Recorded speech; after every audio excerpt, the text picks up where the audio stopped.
pertemuan 5 memori eksternal. Jadi yang pertemuan sebelumnya adalah memori internal, yang sekarang memori eksternal. So, last week class was about the internal memory. For this week, it is external memory. Now coming back to this picture, um, from the memory hierarchy. Last week I discussed about this part in board, the register, cache, and main memory, and then now today I'm going to discuss this part, outboard storage. Examples there are magnetic disk, and then CD-ROM, CD-RW, and DVD-RW. Okay. Now, for the magnetic disk, read and write mechanism. Write and read is done using the conductive coil called head. So, normally in hard disk, there will be a component named head. Head here consists of a conductive coil. There might be one head for read and write, so basically separate head, or there can be only one that has both function as for reading and writing. And for the when there is a reading process, the head is stationary, whereas the disk rotates. And for writing process, the electricity current flows through the coil to produce a magnetic field, and then a magnetic pulse sent to the head, and then magnetic field pattern stored on the disk surface, located just below the head. So this is how the writing process happen. So basically the head here acts as the writer onto the disk surface, and then for the reading process, it is divided into two different mechanism. First one is the traditional, and then the second one is the contemporary. For the traditional, the magnetic field moves relatively to the coil. So this movement creates an electricity current. And for the coil for the read and write is only one. And then for the reading process, the contemporary one, this uses two separate heads. Reading head is located near the writing head, and then it uses a separate magnetoresistive or MR sensor. And then the resistance, the electricity resistance depends on the magnetic field direction. This method can be used in the operations, in high frequency operations. It means in this way, speed the speed is faster compared to the traditional one. Here is the picture for the magnetic disk. So this one at the bottom here is the one tag located on the magnetic disk. It has this magnetic polarization. This one for this first um, block cell.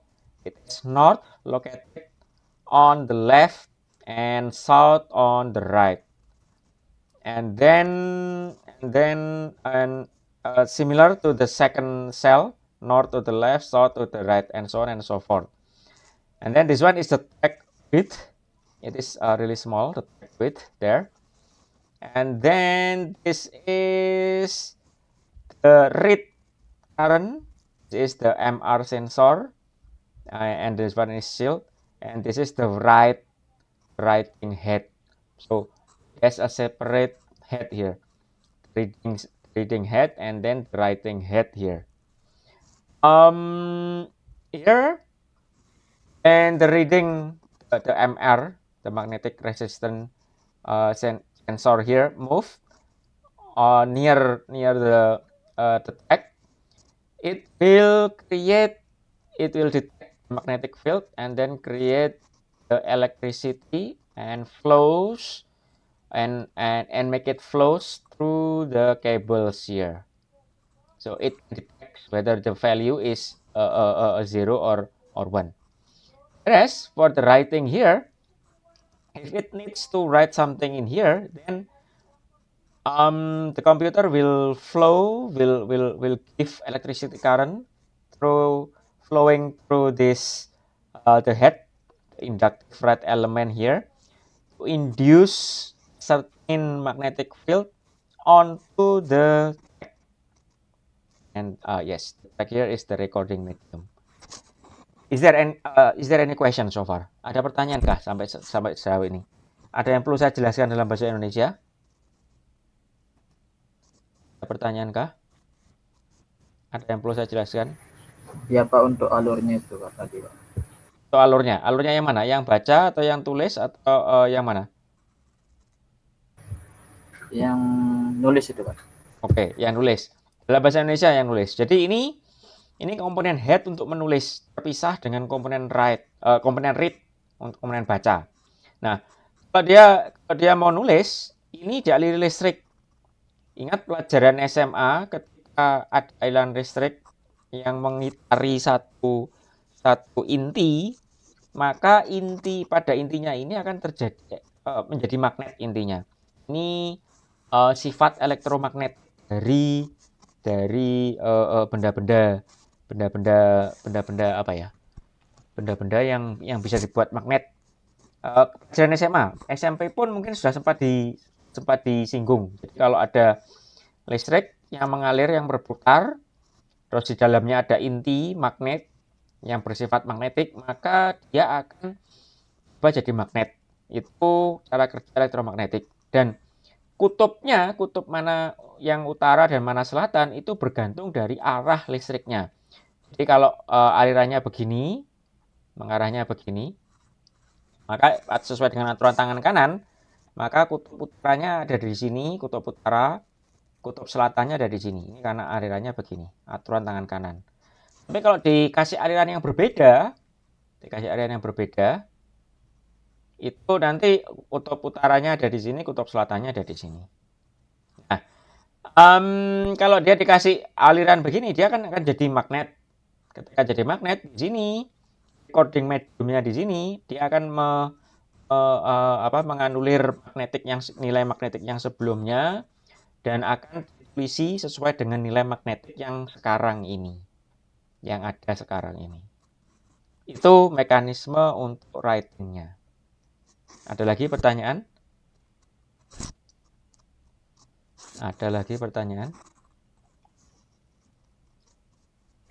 Lanjut. Aman Pak. Oke, lanjut. This one is the layout of the magnetic disk from the top view. So here, if you've ever opened a hard disk, you will find several disk there. Kalau pernah membuka hard disk, di dalamnya itu ada beberapa kepingan. kepingannya itu adalah tempat menyimpan data. The disk is used to store the data. So, one shows one disk. Ini gambarnya dari satu keping itu tadi. Jadi di sini, in here, S6 is the sectors, and then S5 is the sectors, S4 is the sectors. For every single in between the two sectors, there is intersector gap. So there is a gap between the sectors. And then for every single line within the sectors, it is text. So it's something like here. It is the disk. When we cut it here, this one is one sector here. So every line inside sector is a track. And then between those tracks, there are inter-track. So between the sector, we have intersector gap. Between the tracks, there are inter-track gaps. Now, one disk surface has thousands of circular path called track. Then for each track, separating for the other track, there is an inter-track gap. Yes. Nah, ini yang kayak begini nih, yang join this call ini berarti anaknya loginnya tidak dengan menggunakan Google akun Trunojoyo, tapi menggunakan akun Google-nya sendiri. Tolong anaknya diberitahu untuk joinnya pakai akun Trunojoyo. Terus let me continue. The gap here, the function of the gap is for preventing the interference between the magnetic fields. And then error reading or error writing because of error in head location or head positioning. So there is some clearance, some leeway when the head is moving not precise enough. Next, one track here, one slice here, consists of hundreds. No, this one is incorrect. One sector consists of hundreds of tracks divided by, this one is incorrect. This one should be one sectors. One sector consists of hundreds of tracks. This one. Jadi yang ini salah ya. Ini bukan satu track terdiri dari ratusan sektor, tapi kebalikannya. Satu sektor terdiri dari ratusan track. Ini this one. There are two types of how the sectors are laid out onto the disk surface. The first one is the constant angular velocity. So every sector here is located in the same angle, even though size of the tracks are different. But the tracks closer to the center is actually smaller than the tracks farther from the center. Jadi yang di sini, yang pertama di sini, ini sektornya diletakkan dengan sudut yang sama. Tapi bedanya yang perlu diperhatikan adalah track yang dekat dengan sumbu pusat dari si disknya itu ukurannya akan lebih kecil daripada track yang paling luar, paling jauh dari sumbunya. The second one is multiple zone recording. In this case, the sizes are the same. Even though the angle location the angular location are different. So, yang kedua di sini ukurannya sama, ukuran dari masing-masing tracknya sama. Hanya saja lokasi angularnya, lokasi sudutnya itu akan beda-beda. Ini ada lagi. Oke. Now, this the advantages and disadvantages of each one. For the constant angular velocity, this one, constant angular velocity, going nearer to the center, the area is smaller. Going farther away from the center, area is wider. And then the byte size that can be stored same for the closer to the center and farther from for the center. And then sector gap, between the sectors is smaller for this one and wider for closer to the edge of the disk. And then this rotation is slower in the sector nearing the center, and then faster for the sector nearing the edge. Data rate is the same for both of them, and then the number of sector per track is the same for both of them. This one, that is the advantage for the CFE. The first one is that for every single block, it can be accessed based on the track and the sector. And then data searching is faster. Disadvantage is that data on the outer edge is less dense compared to inner tracks. And then the second disadvantage is that the capacity is limited by the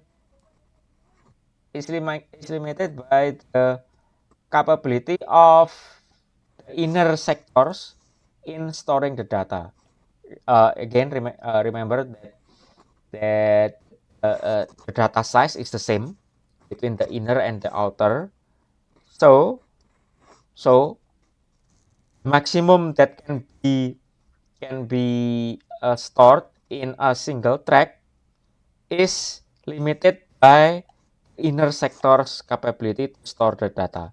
Because for example, if one magnetic disk can store 100 bytes of data in the inner track, then that is the limitation.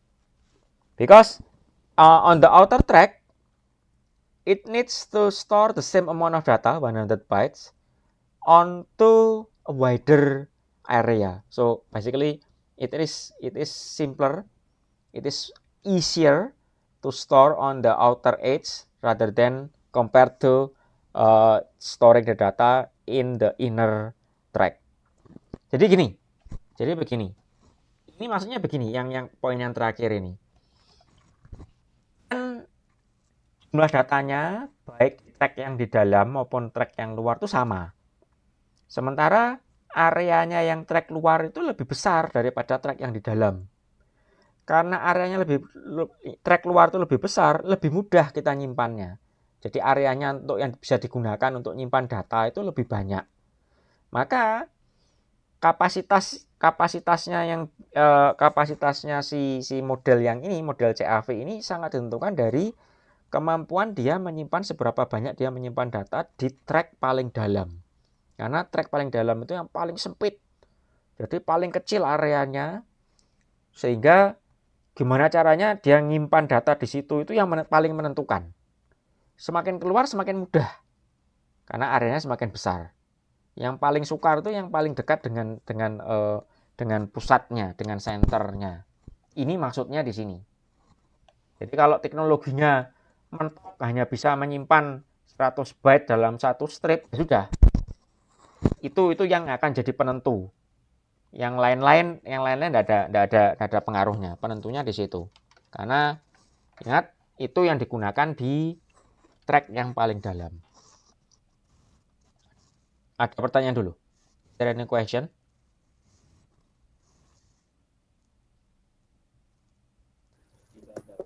Okay. Now going on to the second method, multiple zone recording or MZR. The number of sector every track can be different. Closer to the center, the fewer the number. And then the number of bits stored within a sector is the same. And then the area of each sector is the same. And then this rotation speed is constant. And then this one, the advantage, the capacity can be bigger than the CFV. The capacity. And then the downside is that it needs more complex electrical circuit, electrical board. So what does this mean? So what is the essence of this information? The essence is that because number of sector within the track can be different, it can rearrange the organization of the tracks such that it can use the same maximum number of bytes stored in the area. So in this case, outer area has the same amount of data that can be stored as in the inner area. But for this one, no. Amount of data between those track nearing the inner and those track nearing the outer be different. So basically, it can pack more data into the same area. So this is why it says here that the capacity is bigger. Jadi di sini apa sih intinya dari sini itu? Tanya jumlah sektornya dari tiap track itu bisa beda-beda. Jadi dia tuh ceritanya dia bisa menggunakan teknologi yang sama yang digunakan di inner track untuk semua bagian dari disknya itu. Kalau yang di sini kan tidak. Kalau yang di sini yang paling kompleks itu yang paling dalam. Semakin keluar dia semakin renggang, kerapatannya tidak ada masalah, semakin data density-nya semakin berkurang. Tapi kalau di sini tidak, data density-nya bisa dibuat sama, sekalipun jumlah sektornya bisa beda-beda. Makanya karena data density-nya tetap sama, dengan luasan yang sama, maka kapasitasnya bisa lebih besar. Intinya. Terus, and then next is how the data stored within a single track. Ini gimana data disimpan dalam satu track. First one, there is a gap 1. And then ID. ID here consists of synchronization byte, and then track number, head number, sector number, CRC number. And then another gap 2, and then the actual data. And then gap 3. And then followed again by gap 1. Repeated from here, gap 1. ID here. ID consists of the synchronization byte, track ID, head ID, sector ID, and CRC. And then gap 2. Similar to this one. And then the data itself consists of synchronization byte, data, and then CRC. And then gap again. So if you can see from here, there are many gaps to store the data. So That means if you have, for example, 1 terabyte of hard disk, magnetic hard disk. So basically, data here, the 1 terabyte is only for this part. Is only for this part.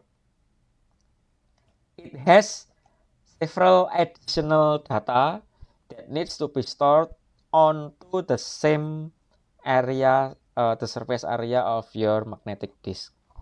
Jadi gini, ini di sini ya, bisa dilihat ya, gapnya banyak. Gapnya 1, 2, 3 untuk satu data. Itu pun masih ditambah lagi ada ID. Jadi kalau kita punya hard disk 1 tera misalkan, 1 terabyte, isinya data di sini ya, itu sebenarnya apa namanya, data tambahannya itu lumayan. Data tambahannya ada gap 1, ada ID, ya ID-nya sendiri masih sekian banyak, ada gap 2 dan ada gap 3, baru ada data. Jadi lumayan banyak adanya ini. Tapi ya gimana lagi, karena magnetic disk cara bekerjanya memang seperti itu, dia butuh gap di sini, makanya harus dikasih. Nah, itu that's how magnetic disk work. So far, is there any question? Is there any question? Okay. Now, the characteristic of magnetic disk. Physical characteristic. It is divided by 5 different types. The first one is the head movement, and then disk portability, and then the number of the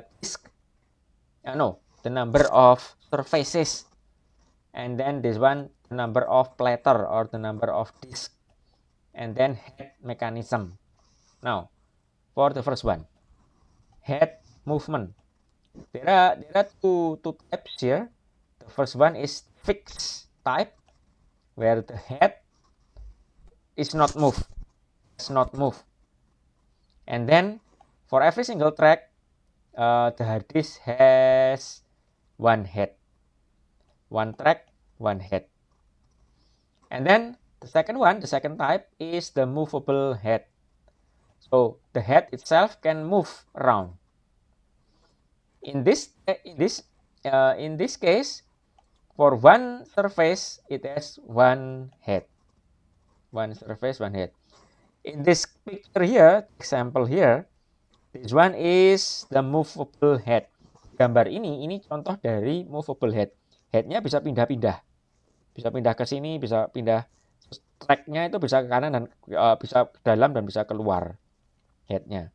Nah, modelnya kayak begini nih, maka satu permukaan, satu surface itu satu head. Ini dia punya beberapa beberapa disk. Ini kalau nggak salah 1, 2, 3, 4 kalau nggak salah. Maka di dalamnya sini punya headnya masing-masing. So in this case, head moves from one track to the other track. Next, second characteristic, the disk portability. The first one is the non-removable disk. That means the disk is fixed permanently inside the CPU,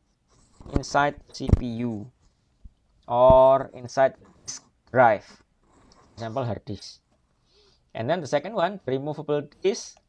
The disk can be removed from the disk drive or the CPU box, and then replaced by the other disk. For example, here is the floppy disk and zip cartridge disk. Floppy disk is the old technology. Back in 1980s, it is quite popular. Even in 1990s, some people still use it. Basically, the information is stored in a floppy disk, and then we can plug it in, read or write data inside it, and then after that we can pull it out and then take it away. Or zip cartridge disk. This one is not popular in 1990s, Some people use this, but definitely it is much less popular than this one. So, jadi dalam ini ya, ini yang pertama adalah yang non removable disk. Ini contohnya hard disk. Yang removable disk dengan teknologi magnet itu adalah contohnya adalah disket atau floppy disk, atau ada lagi yang namanya zip cartridge disk. Floppy disk atau disket itu teknologi lama 1980-an. Kita bisa masukkan kayak ukurannya kira-kira segini, dimasukkan, kita bisa nulis data, membaca data dari disket itu. Kalau sudah bisa ditarik keluar, harus dibawa pergi, itu bisa. Yang zip cartridge di sini tidak seberapa populer. Ada beberapa orang pakai, ukurannya jauh lebih besar daripada ini floppy disk, tetapi secara popularitas sangat jarang secara popularitas dibandingkan floppy disk. Kalau sekarang floppy disk dan zip cartridge ini sudah sangat langka sudah. Is there any question so far about portability here? Nowadays, people use the internet connection to share their data, or if they need to move the data without internet connection, then normally we use the USB flash disk nowadays. 2 decades ago, the standard mechanism is using floppy disk. Is there any question? Ada yang pernah pakai floppy disk? Is there anyone ever use floppy disk? Belum, Pak. No, belum. Ya, karena teknologinya sudah sangat lama memang. Jarang sekali ketemu. Now, going to the next characteristic, the surface number. First one is single-sided. Only one side is used for each platter. And then the double-sided. Both sides of the platter is used to store the data. Jumlah permukaan maksudnya begini, dalam satu piringannya hard disk tadi, piringannya ini tadi. Ini kalau one sided, kalau satu side ini hanya satu sininya saja, sisi bawahnya tidak. Tapi ada beberapa hard disk yang two sided, dan ini setahu saya yang umum malah two sided daripada yang single sided.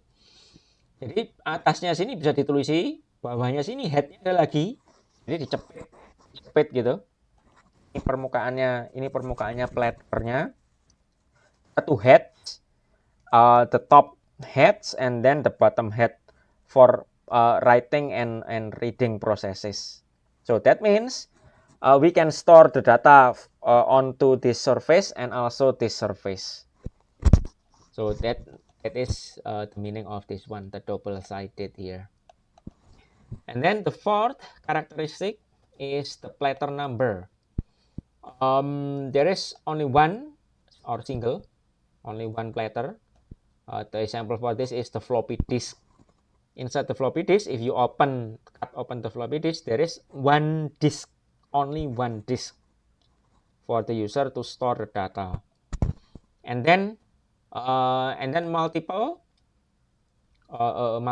disk here, for example, is the hard disk.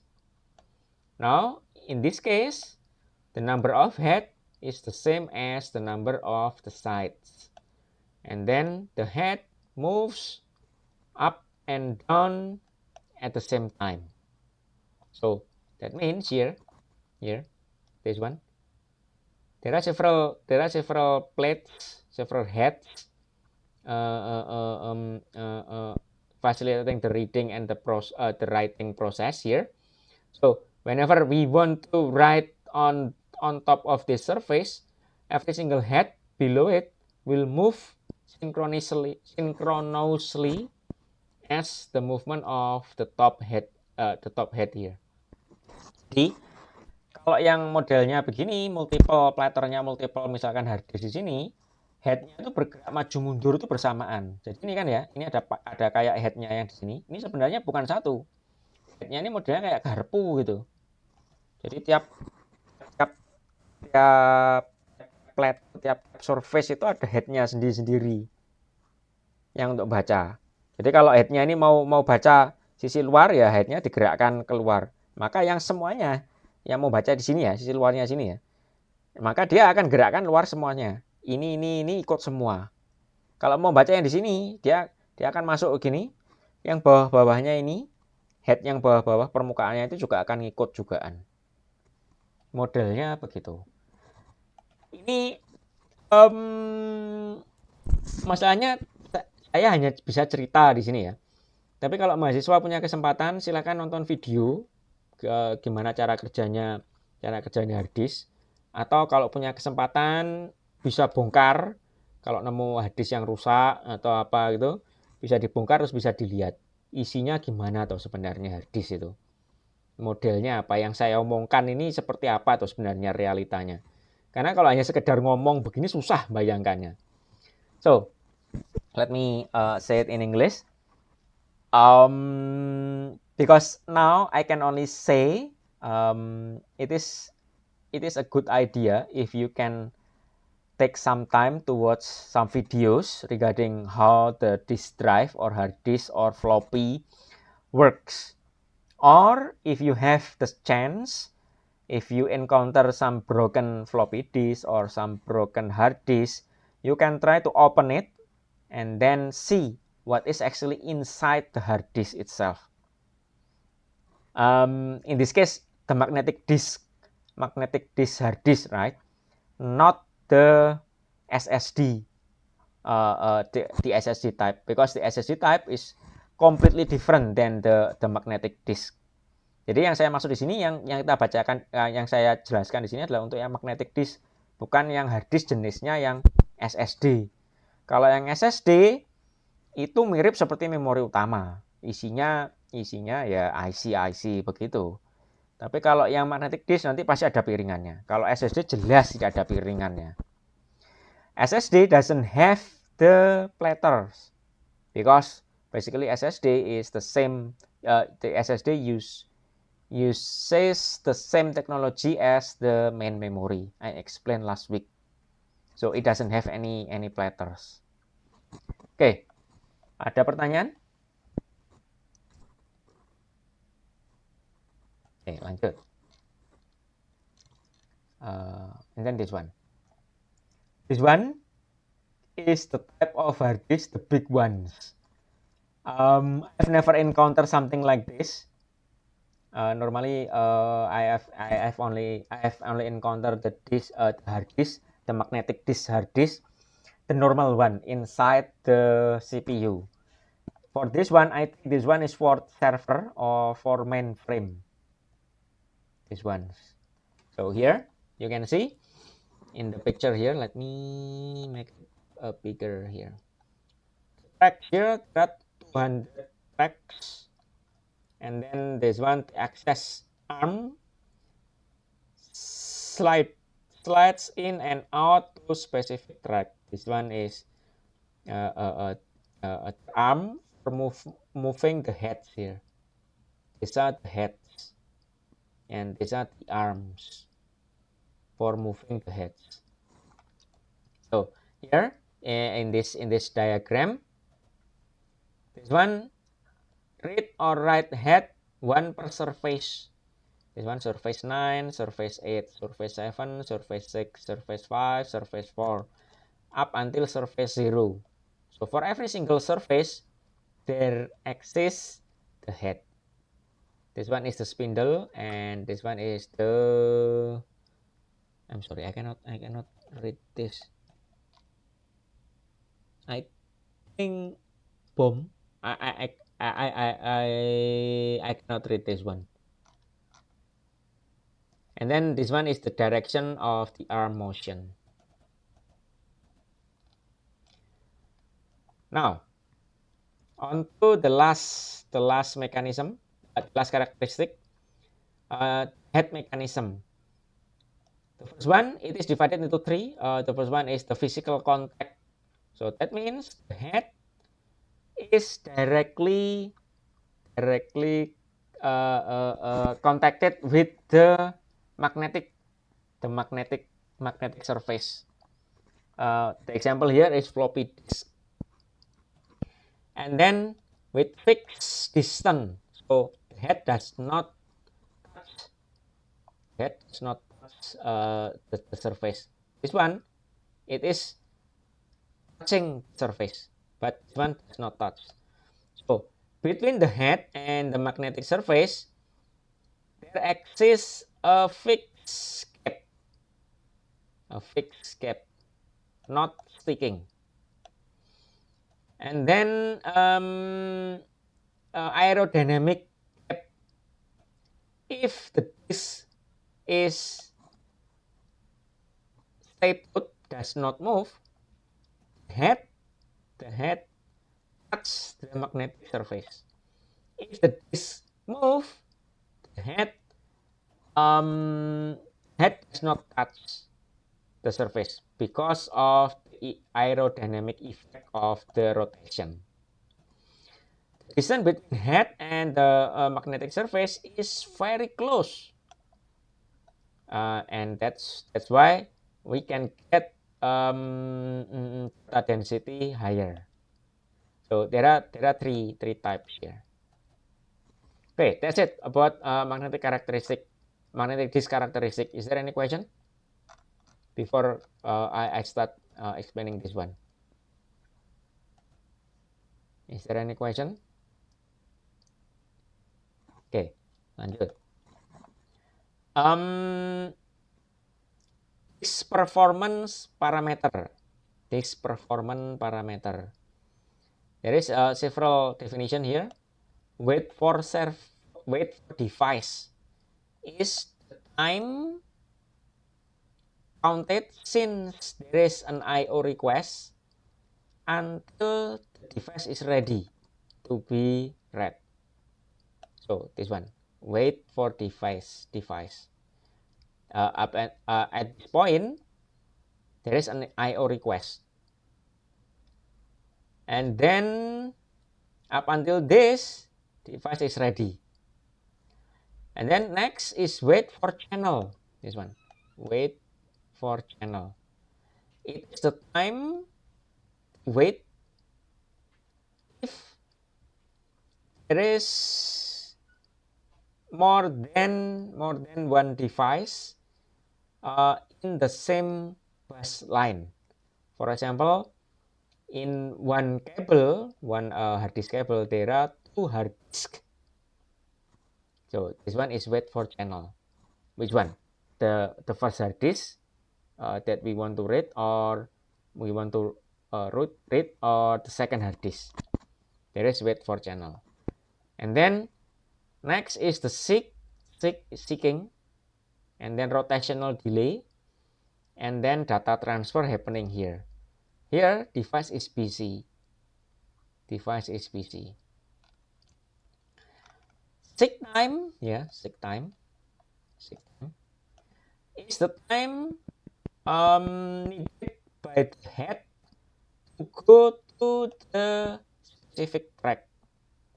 It is equals to the initial startup plus the time to go to the track plus settling time. This does not linear with the number of the track. Does not linear because sometimes the head is located near the target track, so it can take a very little amount of time. But then sometimes the target track is located far away than the current track, then it might take longer time. In average, it takes less than 10 milliseconds. This one is seek time. Next is the rotational delay here. Rotational delay or latency. It is the time needed to go to the sector, the target sector. So here, normally this rotation speed is between 3600 RPM, rotation per minute, up until 15,000 rotation per minute. So one rotation One rotation is usually here for this one rotation is 16.67 ms millisecond up until 4 millisecond. Oh sorry, 4 millisecond is for this one. 4 millisecond is for 3600. For 15,000 it is this one. On average it is 2 millisecond. On average. That is 4 millisecond divided by 2. For floppy disk, it is 300 to 600 rpm. Floppy disk is much slower than the hard disk. Floppy disk itu putarannya jauh lebih lambat daripada putarannya si hard disk. Tapi ya tetap cepat, 300 rpm itu ya kalau kita lihat ya cepat mutarnya dia. On average it is 100 to 50 millisecond. And then access time here. Where is access time? Access time is seek time plus rotational delay. This one, seek time plus rotational delay. So this one, seek time rotational delay is the access time. It is named access time. It is a time to go to this cell that has the data that we want to be read or to be written. This one, the access time. Now, there is this one, transfer time or T. It is the time that is needed to transfer the data. This one. Transfer time. Formula is something like this: T equals to B divided by Rn, or B times rotational delay divided by N. So B is the amount of byte that is being transferred, and then R is the rotational speed, that is rotation per minute or rotation per second, and then N is the number of byte onto the track. We also can write this as, if we use TA, the average access disk, access TA as TS plus TS here is seek time here, the seek time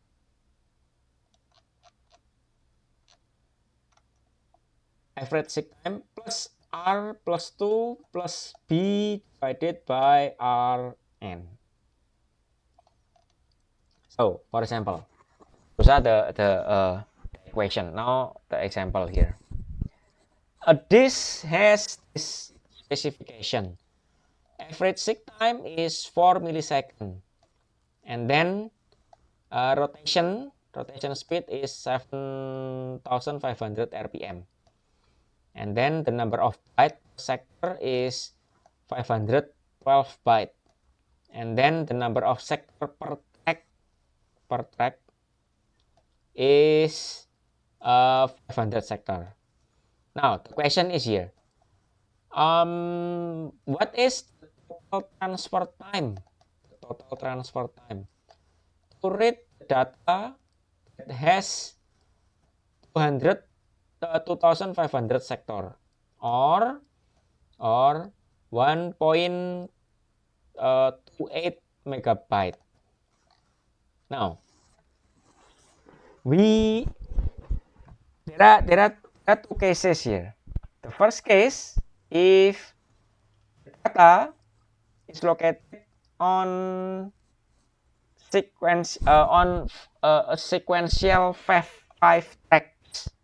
So that's why it is called sequential access, because the data is already sorted, is already there next to each other. The second one is random access. The data is located on different part of the hard disk. So this one, every sector is located randomly onto all parts of the hard disk. Now this one first. Average seek TS is 4 millisecond. How do we know this? This one. Average seek is 4 millisecond. And then rotation speed is 7,500 here. 7,500 rotation per minute. That means in 1 minute, there are 16 seconds, there are 60,000 milliseconds. That means rotational delay 60 seconds divided by 7,500 or 60,000 divided by 705,000 in millisecond. That means 8 millisecond. This one is for the rotational delay. For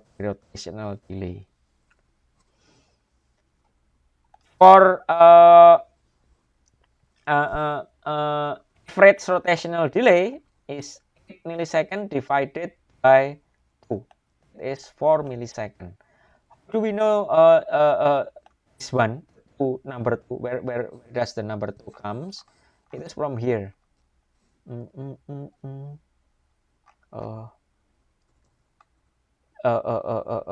one. 4 divided by 2 here. R divided by 2 is the average time. Next, rotational delay. The average rotational delay is 4 millisecond. We know the average seek 4 millisecond, rotational delay 4 millisecond. And then reading. It has 500 sectors in one track. We use the formula here, B divided by Rn, 500 sector times 512 bytes divided by 7,500 rotation per second. Per second here, per 60 second, and then times 500 sectors times 512 bytes. It is equals to 1 divided by because we just cancel this part with this part. So it is equal to 1 divided by 7,500 divided by 60. That means 60 second divided by 7,500. That is 60,000 in millisecond divided by 7,500. That is 8 millisecond. This is the time to read one track. This equals to the rotational delay. So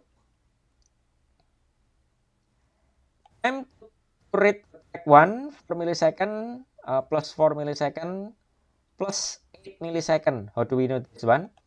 4 millisecond is coming from here, rotational delay, the average seek, and then the other 4 millisecond coming from the rotational delay, and 8 milliseconds coming from this one. So the total is 16 millisecond. This one for one track. To read the other tracks, 8 equals to 4 millisecond plus 8 millisecond equals to 12. Why 12? Because it doesn't have seek time. Seek time happens only for the very first. Why? Because this one, sequential access. Karena letaknya berdampingan, proses mencarinya, proses seek itu terjadi cuma sekali. Setelah sekali, maka yang terjadi, yang butuh waktu itu adalah sekedar rotasi, kecepatan rotasi, rotational delay, sama proses waktu pembacaan. Makanya yang pertama, menuju ke track pertama yang lebih lama, 16.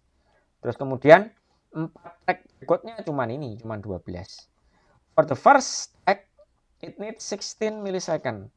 For the other 4 tracks, it needs only 12 millisecond.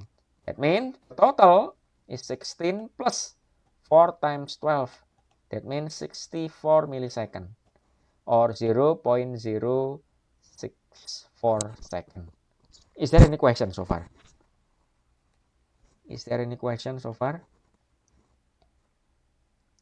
Is there any question so far? Okay. Now, on to the second case, random access. Every sector is located in different parts of the hard disk. Using the previous calculation, we know that the average seek is 4 millisecond and the rotational delay is 4 millisecond. And then time to read one sector is 1 divided by 500. Why? Because there are this one. There are 500 sectors per track. So that's why to read one sector, it needs 1 divided by 500 times 8 millisecond. That means 0.016 millisecond. That's for reading one sector. So total time to read one sector is the average seek, this one 4 millisecond, plus rotational delay, average rotational delay, this one 4 millisecond, and then time to read one sector, this one. So that means this one, the total is 8.016 millisecond. Because the question asks us to read 2,500 sectors, then 2,500 times this number. That means this one, 20,000 millisecond. That means 20.04 second. That means this one, comparing this one and this one, the difference is really big. 20 second versus 0.064 second. So that means how the data is located on magnetic disk has a very big effect on to the transfer time. So, jadi maksudnya gini, kalau punya hard disk yang magnetik, itu lokasi data yang beraturan sama yang tidak beraturan itu pengaruhnya sangat besar terhadap waktu untuk pembacaannya. Makanya kalau zaman dulu itu orang-orang itu seringkali defragment hard disk supaya proses bacanya itu jadi lebih cepat. Kalau sekarang sih saya jarang ketemu orang yang mendefrag hard disknya. Mungkin karena satu faktor ukuran hard disknya sudah sangat luar biasa, jadi waktu defragnya bakal lebih lama, atau operating sistemnya sudah cukup canggih sehingga ketika dia menulis data itu sudah langsung ditulis di track yang bersebelahan. In the past, people often do disk defragmenter program to rearrange their data so that their data is arranged such that for those similar data located next to each other. But nowadays I seldom see people do that. It is either because the size of the hard disk is too big, so whenever we do the disk defragmenter, it will take a lot of time, or the second possibility is that the operating system nowadays is smart enough so that whenever they read the data onto the disk, they put the data next to each other by default. In the past, it wasn't the case. Ada pertanyaan sampai sini? Ada pertanyaan kah? Tidak ada. Okay.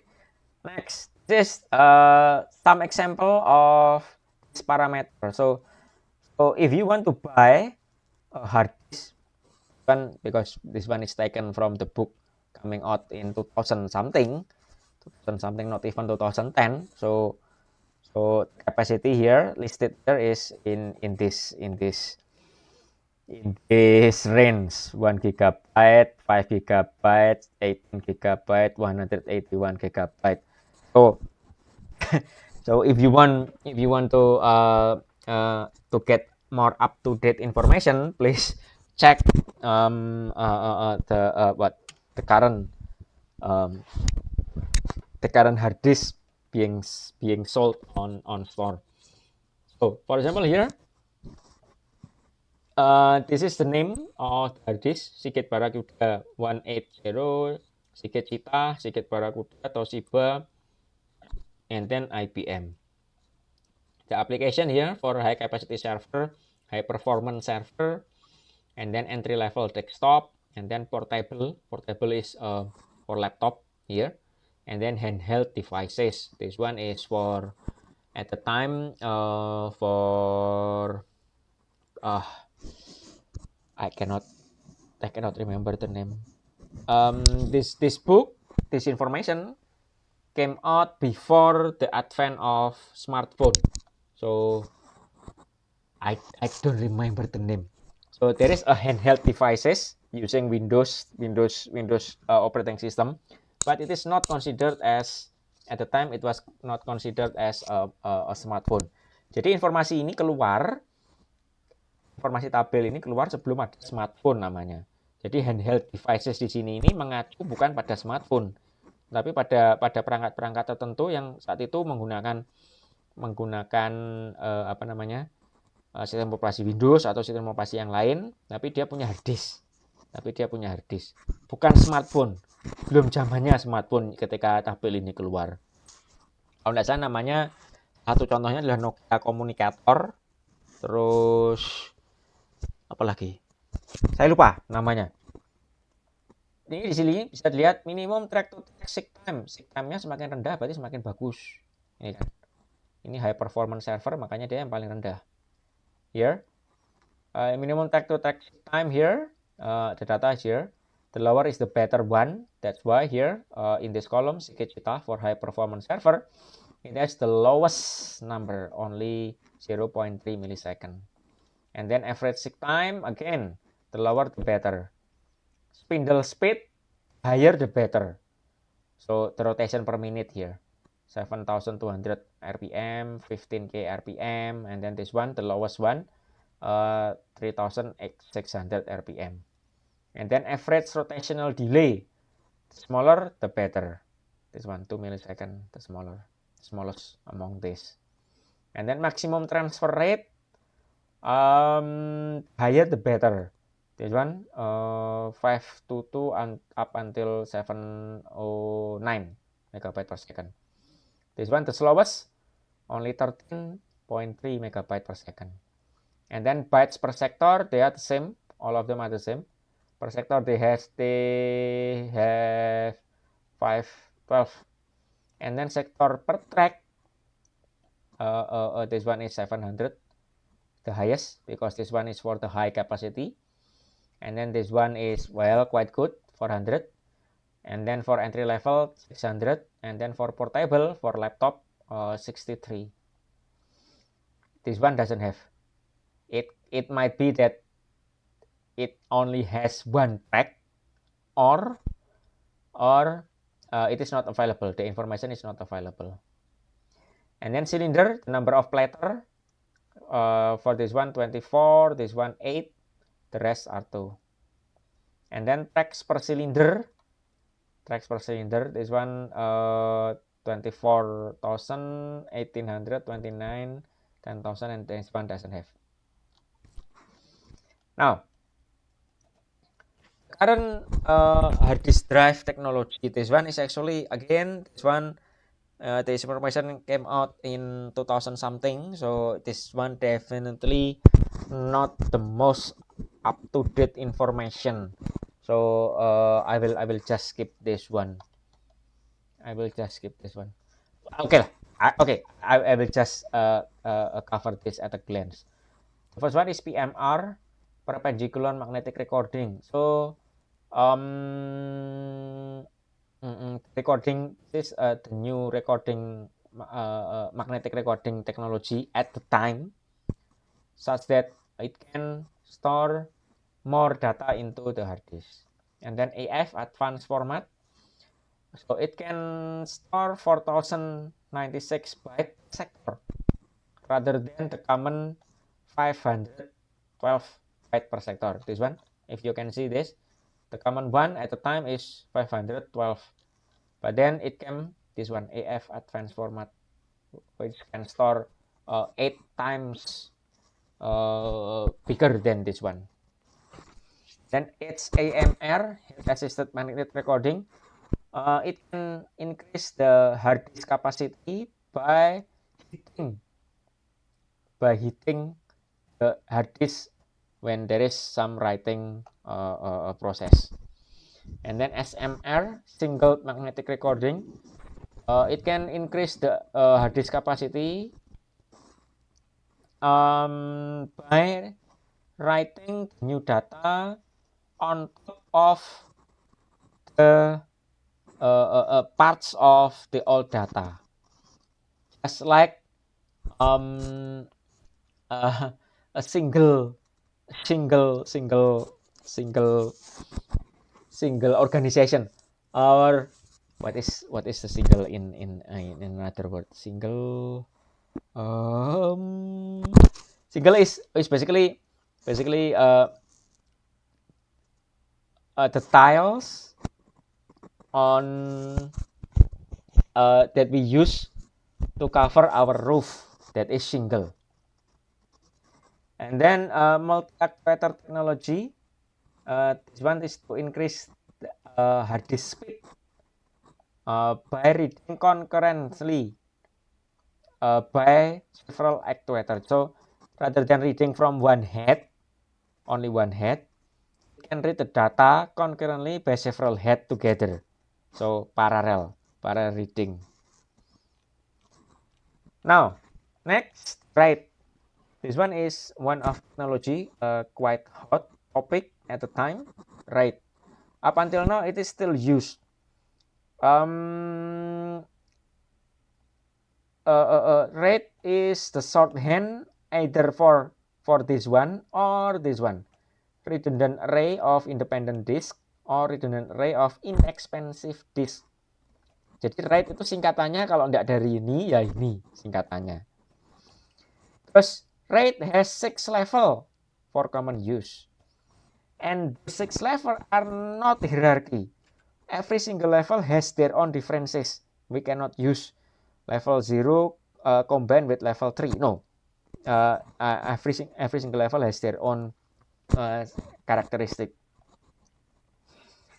RAID sees a set of physical disks as a single logical drive by the operating system.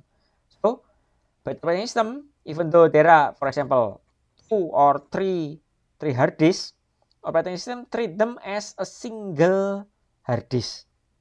Jadi kalaupun ada 3 hard disk, ada 2 hard disk di dalam komputer ya, operating system akan memperlakukan semuanya itu jadi seolah satu saja punyanya. Data is distributed across the physical drives.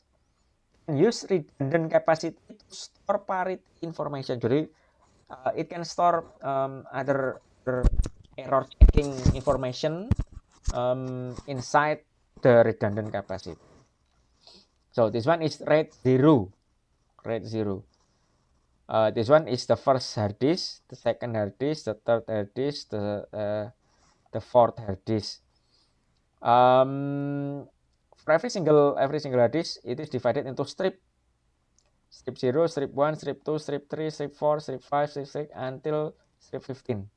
So in a way, the operating system sees all of these 4 hard disks as a single hard disk. So the first strip of the hard disk is located in here. The second strip is located in here, and so on and so forth. In this case, there is no redundancy. Data strip across all disks. And then round robin stripping. Giliran intinya. Strippingnya itu round robin itu giliran. And then increase speed. Why? Multiple data request probably not on the same disk. So if we store several data and then we request those data, It might be first data is located on strip 4. Second data is located on strip 1. The third data located on strip 10. So we can request data directly to each of these hard disk, and each of these hard disk can work independently from each other. Jadi kita punya data, kadang itu bisa jadi data pertama ada di strip 4, data kedua di strip 1, data ketiga ada di strip 10. Kalau kita mau baca datanya itu, kita bisa kasih perintah, saya mau baca data ini. Maka masing-masing hard disknya bisa bekerja sendiri-sendiri. Nggak perlu nunggu satu selesai harus baru kerja yang lain. Disk seek in parallel. A set of data is likely to be stripped across multiple disks. Whenever we store a set of data, the rate more likely than so will store the data separately among the strip. Jadi kalau kita punya data, rate 0 ini itu umumnya dia akan menyimpan data itu terpisah-pisah di strip-strip yang berbeda. And then rate 1. This one is mirror disk. So this one strip 0, strip 1, strip 2, strip 3. There is another hard disk that mirrors the data. Strip 0, strip 1, strip 2. Data is stripped across disk. Two copies of each stripe on separate disk. Jadi strip 0 has two hard disk. Strip 1 has 2 hard disk. Strip 2 has 2 hard disk, and so on and so forth. Read from either. Whenever there is a read instruction, the data can be read from this part, from strip 0 in this part, or strip 0 from this part. Write both. Whenever there is a write instruction, it needs to write the data to both strip. Recovery is simple. Swap faulty disk and remirror. If one disk is faulty, one disk is broken, then we can just pull this out, install the new hard disk, and then copy the data from this to this one, and that's it. Means no downtime. Some server technologies allows us to unplug hard disk, while the server is still running. They can turn off one hard disk and then unplug it, and then plug in a new hard disk, and then activate it, and then copy the data onto new hard disk. However, this approach is expensive because basically we need to provide the same number of hard disks as the existing ones. Is there so far any question so far? Ada pertanyaan dulu, RAID 0 dan RAID 1. Ini nanti RAID ini biasanya nanti kalau mahasiswa lulus terus kerja di perusahaan besar, terus kemudian jadi handle masalah networking, itu kemungkinan besar akan ketemu RAID karena sampai sekarang RAID itu masih digunakan. Teknologi RAID ini masih digunakan. Nah, nanti jangan kaget. Oh, RAID itu apa tuh? Ini, ceritanya RAID itu begini. So, if you graduated and then you work into a big companies, then more likely than not, you will encounter this RAID. And if you work as a network administrator, then definitely you will deal with this RAID setting. Next, RAID 2. These are synchronized. Redundancy through Hamming code. These are synchronized. Very small stripe, often single byte per word. So very, very small. This one, the stripe can has many sectors inside it, but this one often a single byte or word. Error correction calculated across corresponding bits on disk. Multiple parity disk store Hamming code error correction in corresponding position. So this disk storing the first bit. Second disk stores second bit. The third hard disk stores the third bit. And this one is Hamming code.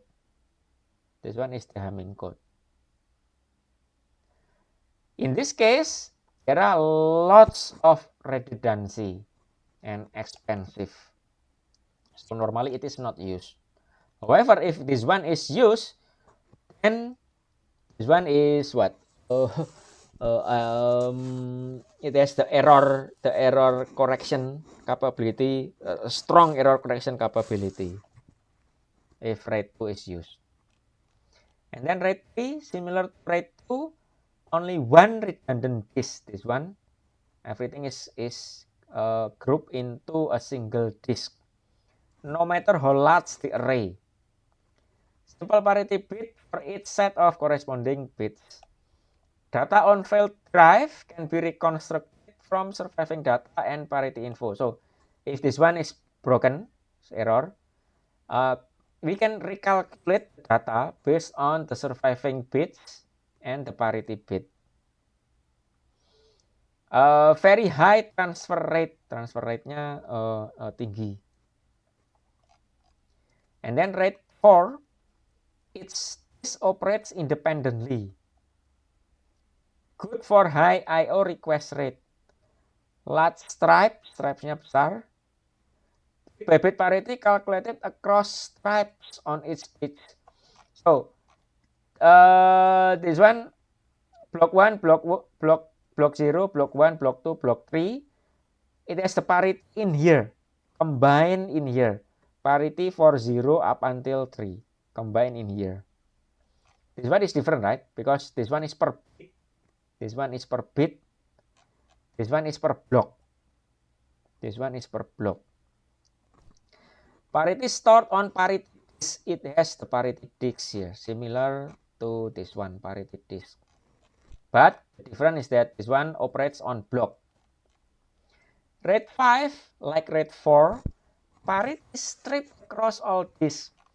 Because from this, if there is something wrong with this, we can recalculate using the other blocks and the parity.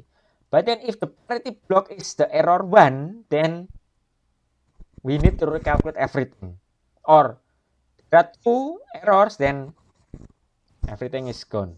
So that's why the parity here is distributed among other parts, among other block. This one is commonly used in network server, RAID 5.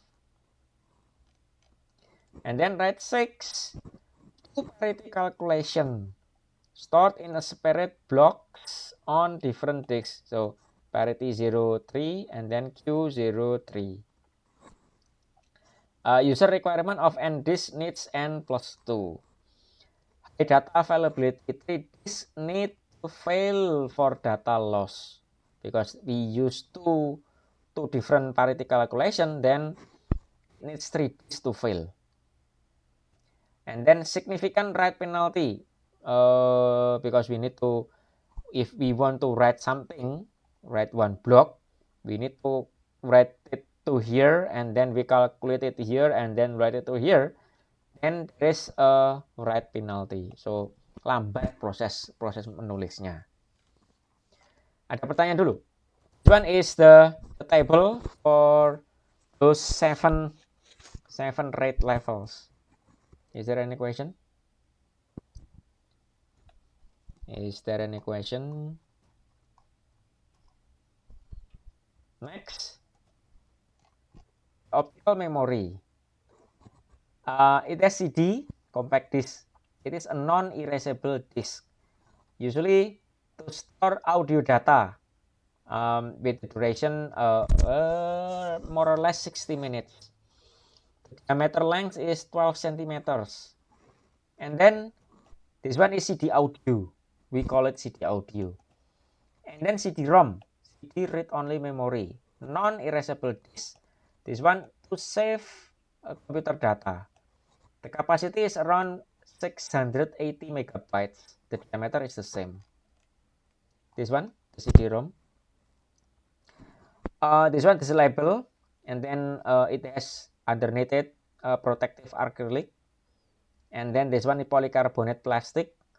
And then this is LAN, and then this one is the pit, and then it has the aluminum. For reading processes, laser transmit here, and then it will be reflected based on the difference of the distance between the line and the width. We know which one is 0, which one is 1. Jadi kalau proses bacanya ya, ada laser nanti dikirim di sini berdasarkan dari jaraknya yang berbeda antara line dan width ini, jarak pantulannya kan berbeda. Maka kita akan tahu, oh ini line-nya 0, oh ini line-nya 1. Data is stored in the width and length.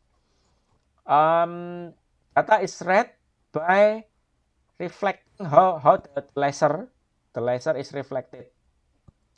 And then data density is constant, and then linear reading speed is constant. The advantage of CD-ROM compared to CD audio, it is rak itu apa ya? Rak itu tahan banting kalau menurut saya. More less error prone rak because it has error correction mechanism. And then the CD-ROM surface consists of one track in the spiral form. Beginning, the start of the track is located near the center of the disk. Ini saya ngomong CD-ROM ini pada tahu CD-ROM enggak tahu ini? Tahu kan ya? Tahu CD-ROM? Ini CD-ROM kayak begini nih. Jadi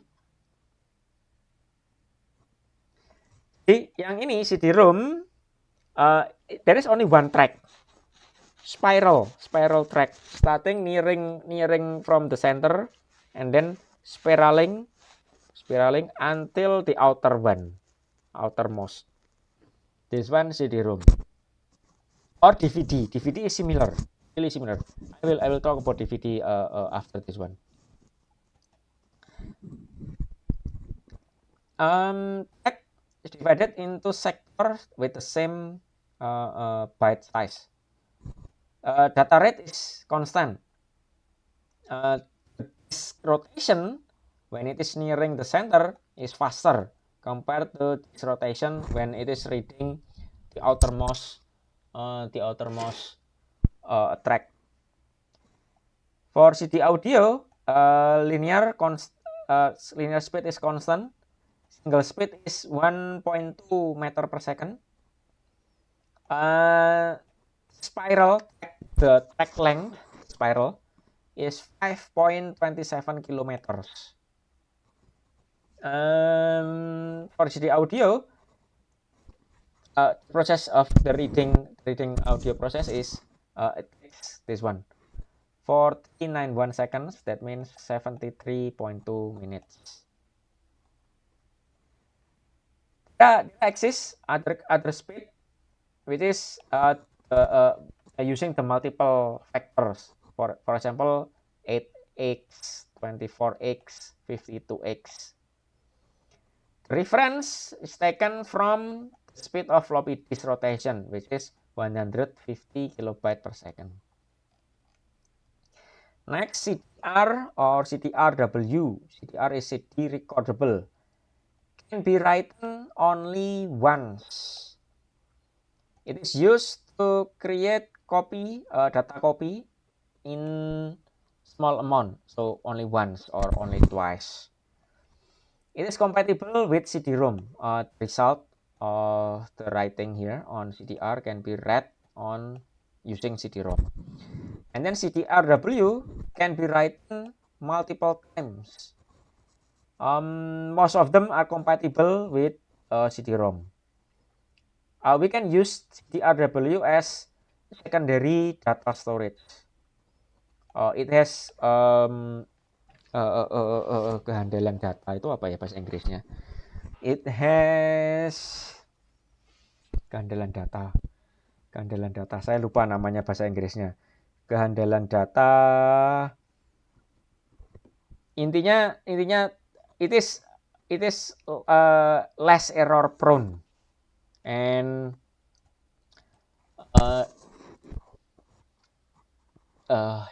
nama itu data.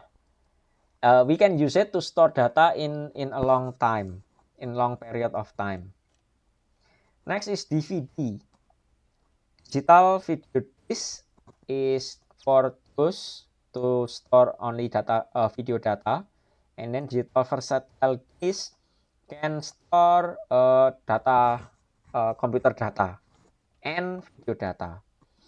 There are several DVDs types. The first one is DVD-ROM, and it is divided into several types. DVD-5 only use one surface, one side, one surface, one side, one layer, and the total capacity is 4.37 gigabytes. DVD-9, one side, two layers, whereas for every single layer it has 4.37 gigabytes, or and the other one is 7.95. So the total capacity is this one. And then DVD-10, two sides. For every single side, for each side there is one layer. So the total capacity is this one. And then DVD-18, two sides. For each side it has two layers. So the total capacity is this one. Why the capacity is bigger than compared to the CD? It's because the distance between bit and the distance between the circular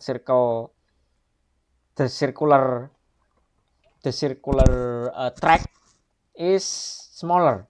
So that means it can store more data.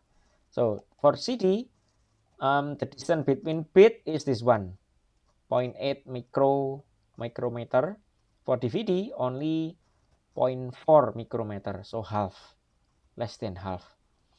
And then the distance between the spiral for CD is 1.6 micrometer, for DVD 0.74 micrometer, so less than half. In one surface, DVD can use two layers, so that's why the capacity doubled. So this one for DVD, DVD-18, if both sides use layers, then the capacity can be this one. This one is diagram for the DVD-ROM. Double-sided, dua layer, capacity 17 gigabytes. So the thickness is this one, 0.2 millimeter thickness. And then this one fully reflective layer, side 2 facing top, and then fully reflective layer, side 1 facing bottom, facing down, facing up, facing down. And this one is the laser. The laser focuses on bits in one layer on one side at a time. So proses pembacaannya hanya satu sisi dulu, sisi bawah yang dibaca nih dalam gambar ini. This must be flipped to read other side. Untuk membaca sisi yang lainnya, disknya itu harus dikeluarkan, harus di flipping dulu, dibalik secara manual. Terus ini karakteristik optical memory karakteristik. This one for CD, the data layer here, and then laser wavelength-nya itu, the laser wavelength is 780 nanometers. For the DVD, the wavelength-nya 650 nanometers. And then yes, this one, the data layer is only 0.6 micrometer. This one is the track, this one is the bit, and then this one is the beam spot. The beam spot is this one, 2.1 micrometer, whereas for DVD only 1.32 micrometer. So this one is more dense compared to this one. For Blu-ray, it is even more denser. Blu-ray, the laser length is only 405 nanometers, and then the beam spot is only 0.58 micrometer. Okay. Is there any question?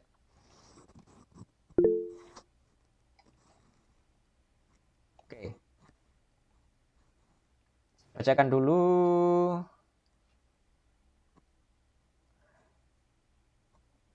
Loh. Izin bertanya Pak, apakah performa hard disk? Loh, kok saya tutup lagi. Oh alah. Apakah performa hard disk saat read maupun write dapat dipengaruhi oleh suhu atau medan magnet yang ada di sekeliling hard disk? Kalau yang, ya saya bahasa Inggriskan dulu. Let me say it in English. Is the hard disk performance depends on the temperature or the magnetic fields located nearby the hard disk. So, saya jawab dulu bahasa Indonesia dulu. Kalau terkait suhu tadi ada kan? Tadi ada salah satu teknologinya tadi yang ketika dia write itu dia pakai suhu tinggi supaya kapasitasnya lebih tinggi. Cuman itu akan sangat-sangat terlokalisir di bagian headnya, pemanasannya di sana. Hanya saja sekalipun itu disebut di sana ya, ada pemanasan. Sampai sekarang saya tidak pernah menjumpai ada hard disk yang dengan sengaja menyombongkan diri, sengaja menjual sales tag-nya itu adalah bahwa dia dipanasi supaya kapasitasnya tinggi. Jadi belum tentu. Silahkan dicek dulu apakah teknologi itu akhirnya jadi diadopsi oleh masyarakat umum atau tidak. Karena kadang-kala teknologi yang umum yang kelihatannya breakthrough gitu, itu belum tentu diadopsi. Karena ternyata setelah diimplementasi ada problem-problem lain. Itu satu. Let me say it in English. As I mentioned previously, one new techniques at the time is by heating nearby the head of the hard disk, such that when the hard disk write data onto the surface, it can write more data. However, as long as I know, I've never read hard disk manufacturers boasting about this in their sales, that they heated their heads in order to get more capacity. So that means it might be that this technology is not used. So even though it was a hot topic at the time, but when people try to implement it, people might see that there is many downsides. So people decided to not to use it. So that's one thing. Kemudian yang kedua yang perlu saya ngomong, kalau suhu secara umum, bukan suhu di headnya ya, suhu secara umum di hard disknya itu terlalu panas, itu kemungkinan akan mempengaruhi banyak hal, mempengaruhi proses penggeraan headnya itu bisa jadi karena terlalu panas jadi tidak presisi.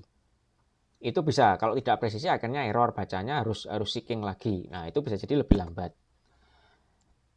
The second thing is that here, if we are talking about the temperature for the whole hard disk, then it might be, if the temperature is too high for the hard disk, then the head movement might become not precise enough. So that means when we assign instruction to read from this track, this sector, because it is too hot, the rotor rotation is not precise, then the head landed on wrong position, then it needs to be readjusted again. In such case, it takes time and definitely it will impact the performance. Itu yang kedua. Yang ketiga, data magnet jelas pengaruh, karena ingat saya enggak punya hard disk di sini ya. Ini ibaratkan ini hard disk buku ini. Buku ini hard disk. Di dalam hard disk ini kan ada plat-platnya yang isinya magnetik. Kalau kita tempelkan apa misalkan? Tempelkan magnet di sini gitu ya. Tempelkan magnet di sini. Ini magnet ini kan punya medan magnet. Di sini juga punya medan magnet. Itu tidak hanya berpengaruh pada kecepatan, malah bisa merusak harddisknya karena magnetiknya jadi kacau. Magnetiknya yang harusnya normal-normal saja, ada magnetnya, kena gerakan magnetnya medan di sini itu, akhirnya dia bisa rusak. Itulah sebabnya yang namanya harddisk itu tidak boleh dekat dengan magnet. Tidak hanya memperlambat, malah bisa merusak. Termasuk handphone. Handphone tuh kadang kalau ada handphone itu kan punya medan magnetik juga kan. Makanya tidak disarankan handphone itu diletakkan di atas laptop. Karena laptopnya, kalau terutama laptopnya yang harddisknya harddisk dengan magnetic disk ya. Tapi tidak magnetic disk pun juga tidak disarankan. Karena magnetic disknya dari handphone itu bisa merusak komponen-komponen magnetik dari laptop. So, the third one. If we are talking about the hard disk, we know that there are several platters inside it with the magnetic information. If we put a magnet nearby or next to it, then it will make the magnetic field stored inside the hard disk to be broken or to be disrupted. So it can not only affect the reading speed or writing speed, it can even break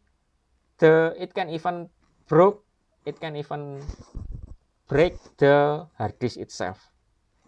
So that is also including mobile phone. Never put your mobile phone nearby magnetic disk inside your laptop, because mobile phone has their own electromagnetic field, and it can destroy your data. It can destroy your disk. So itu tiga alternatifnya. Cukup menjawabkah? Ada pertanyaan lanjutan?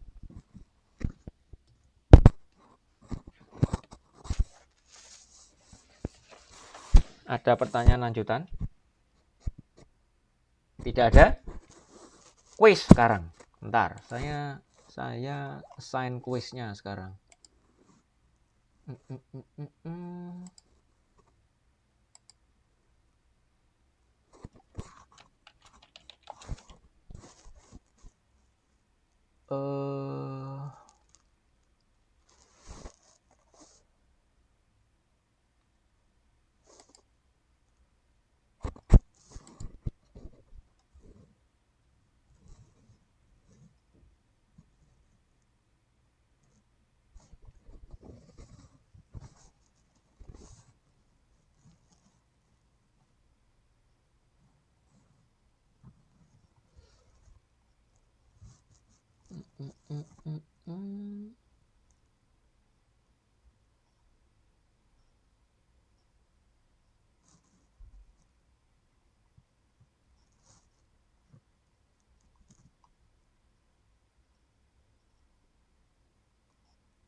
Jadi kuisnya ini sifatnya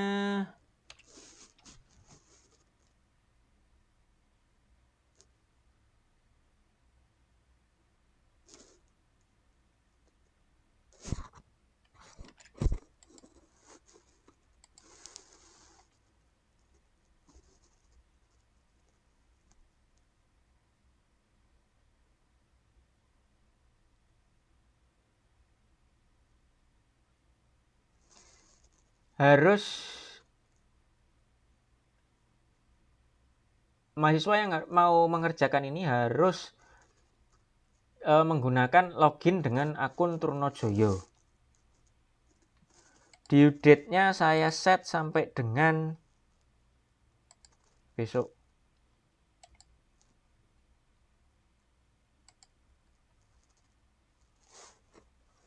Oke. Cuman berapa nih? 6 pertanyaan kalau nggak salah. Cuman 6 pertanyaan. Intinya yang kuis pertama ini sangat mudah.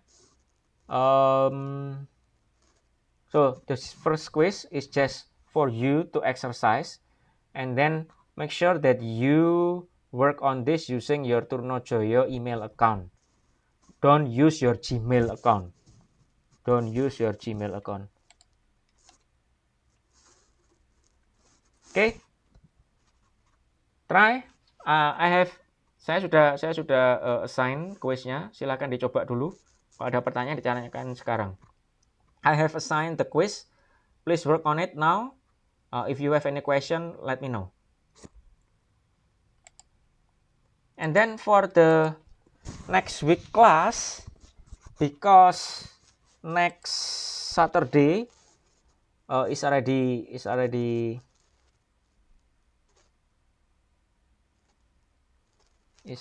holiday. Karena minggu depan sudah libur. Sebentar, saya cek dulu.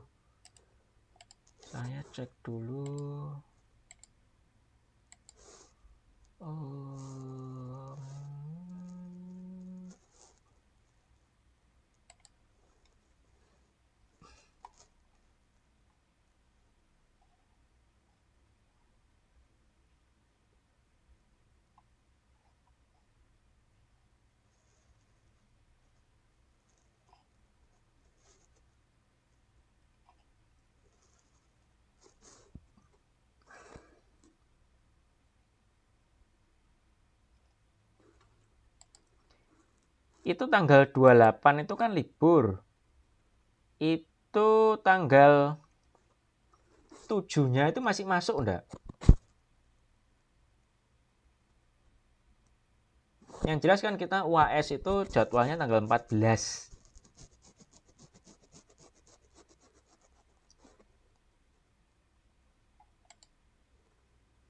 Karena kita masih pertemuannya masih 5 nih soalnya.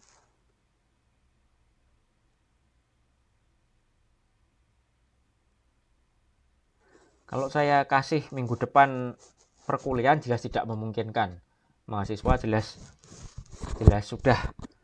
sudah siap-siap lebaran. Kita kuliah lagi tanggal 12 ya. Halo, kuliah lagi tanggal 12. Terus setelah itu UTS-nya tanggal 19. Gimana kalau begitu? Halo? Baik, Bapak. Oke. kelihatannya terpaksa. Tapi karena memang ini kita masih pertemuannya masih 5.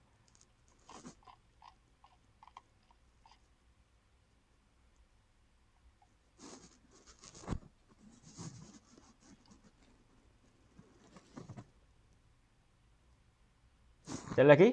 Ini yang kuis sudah mulai dikerjakan, ada pertanyaan kah? Mohon maaf, kuisnya tidak bisa, Bapak.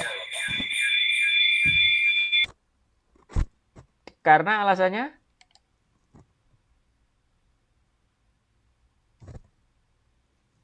Bentar.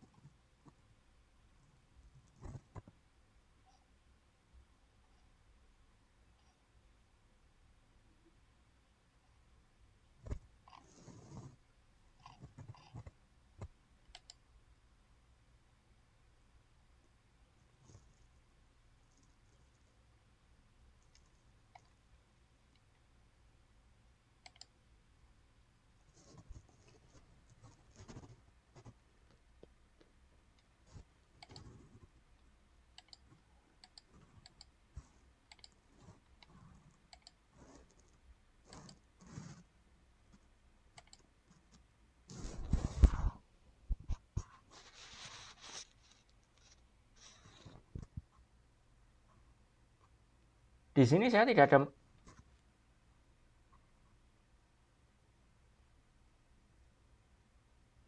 Oh, ya sebentar. Ini kenapa kok begini? Sebentar, sebentar. Sebentar.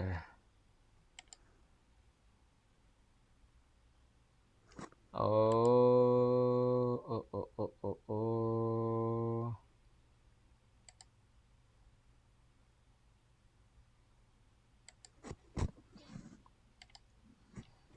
Bentar. Kenapa kok begini?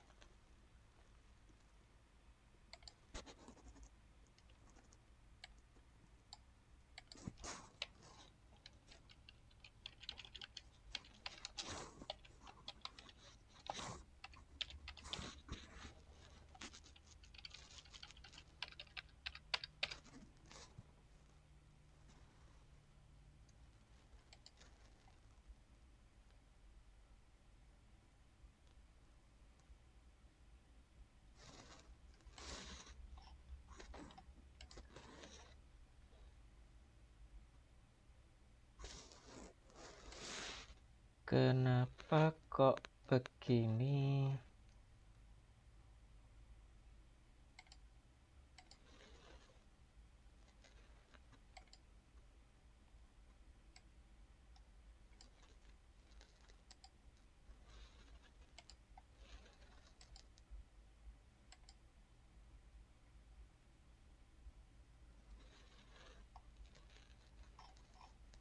Dah.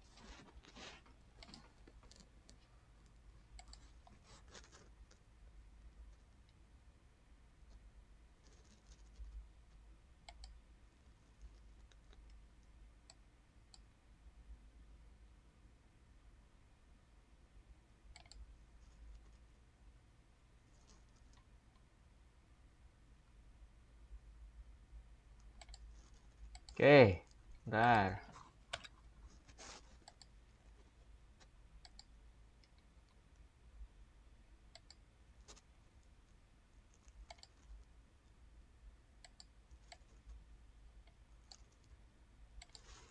Eh,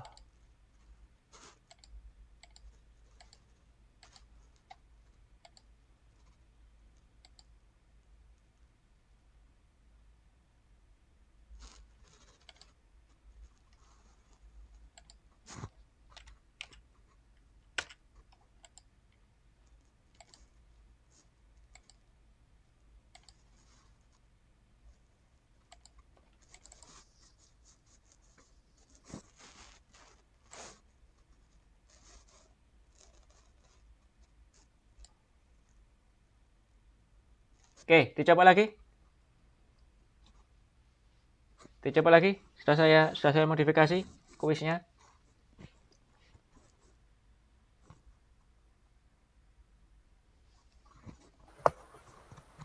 Tetap tidak bisa, Pak.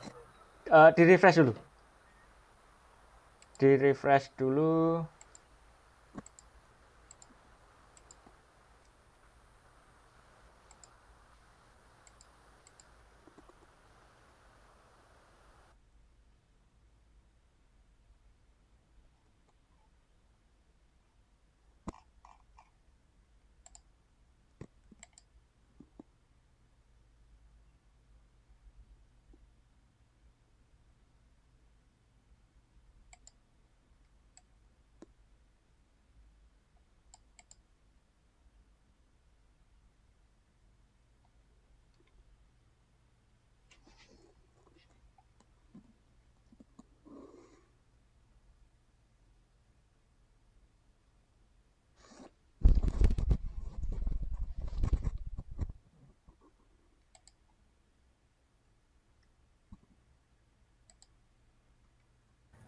Mohon maaf, Bapak. Ini minta request akses.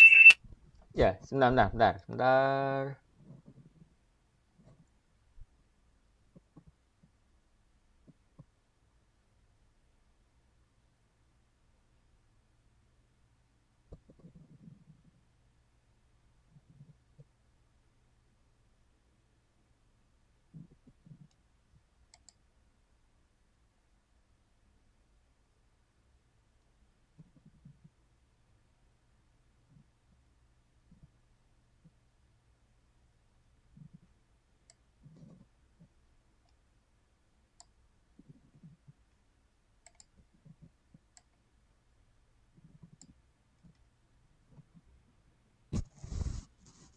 Oke, coba lagi. Coba lagi.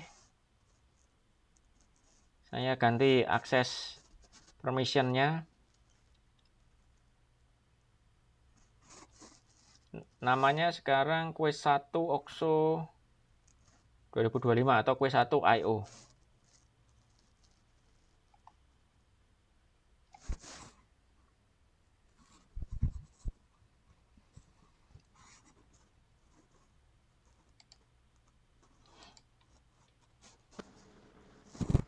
Ya, Pak.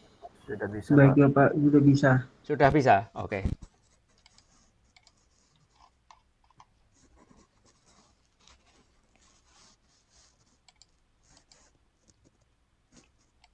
Jadi Quest 1 ini sifatnya memang masih latihan. Oh, ya, tapi tetap harus serius. Tetap harus serius, ada nilainya tetepan. Nah, karena nanti UTS-nya modelnya semacam ini. UTS-nya apa namanya? Menggunakan Google Form, terus pertanyaannya model-modelnya seperti ini. Tapi lebih banyak yang jelas pertanyaannya, puluhan nanti.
Ya, masuk dengan menggunakan akun Trunojoyo.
Sudah? Kalau sudah, ingat kita kita kuliah 3 minggu lagi. Setelah itu UTS 4 minggu lagi. Kalau sudah kuisnya sudah selesai, bisa log off. Ketemu lagi 3 minggu lagi.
Oke, kalau sudah silakan log off.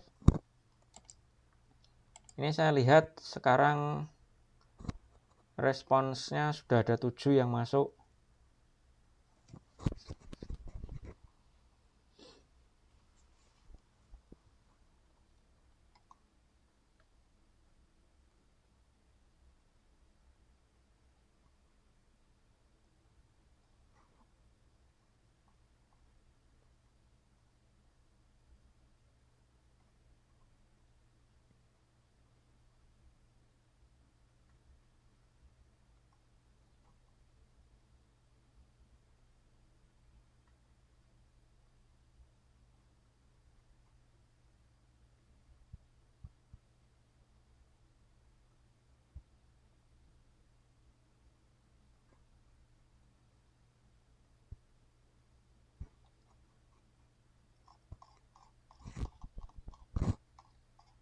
Oke, sudah?